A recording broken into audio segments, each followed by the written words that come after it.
धरणगाव जळगाव मार्गावरील श्री स्वामी समर्थ फ्लोअर मिलजवळ शुक्रवारी दुपारी सुमारे 3 वाजेच्या सुमारास एस.टी बस, आयशर आणि खडीने भरलेली ट्रॉली यांच्यात भीषण तिहेरी अपघात झाला.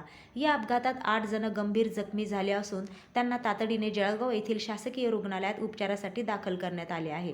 प्राथमिक माहितीनुसार ओव्हरटेक करण्याच्या प्रयत्नात हा अपघात झाल्याचा अंदाज व्यक्त केला जात आहे. अपघाताची तीव्रता इतकी मोठी होती की धडकेचा आवाज दूरवर ऐकू गेला. धडकेनंतर खडीने भरलेली ट्रॉली रस्त्यावर पलटी झाली. शिरपूर आगाराची MH-20 BL 2736 क्रमांकाची एस.टी बस जळगावहून शिरपूरकडे जात होती.